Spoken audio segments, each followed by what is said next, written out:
Intellectual property is the ownership of an idea or design of a person. Intellectual property is essentially any kind of creation resulting from creativity. So when you talk of intellectual property, literally from the words intellectual and property, it means it is a creation of the mind. So there is a creative and originality to what you're doing. Okay, so more than physical labor or skill, there's an intangible, intellectual, creative input to that property.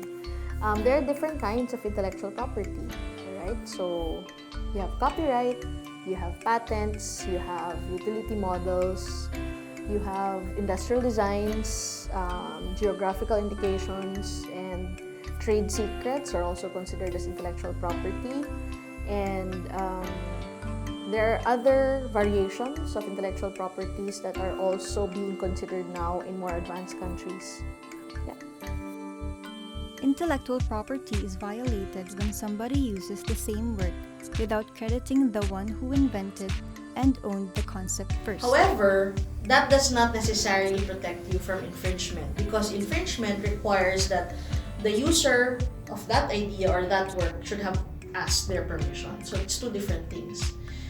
Plagiarism is failing to identify the source, but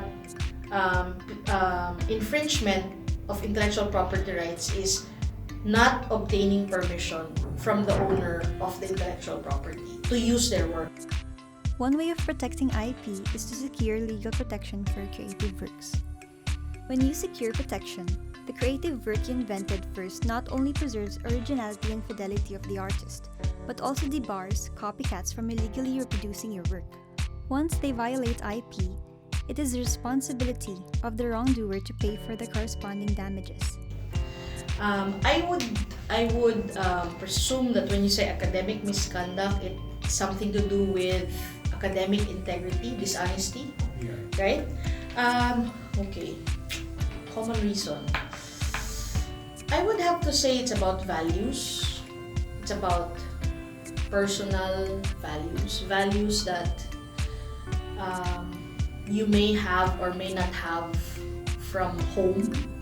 Because we always say that the school has the responsibility to teach the students, but the values of the student that they bring with them comes from home, right? And integrity and honesty are values that should have been taught from home. So when students or any member of the academic community commits an academic misconduct or dishonesty, like cheating or plagiarizing or infringement, that could speak, for me personally, that speaks of weakness in terms of values. Meaning that the foundation is not so strong in terms of the values of honesty and integrity. Okay? So, of course, in our school we have rules. We have the student handbook, which says, okay, these are behaviors which are not tolerated and which can lead the student who commits it to certain sanctions, right?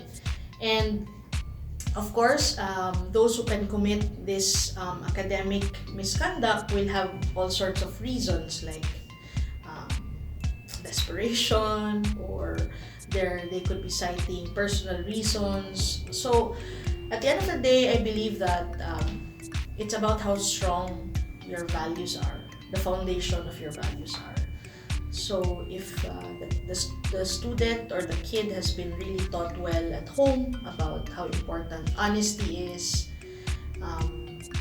then that should not really be a concern, no matter what the situation is that he or she is in. Because when you know that that is a wrong thing to do, it's a wrong thing to do. Intellectual property is a way for others to respect works that are original. This is to ensure that we protect our good name and ensure honesty.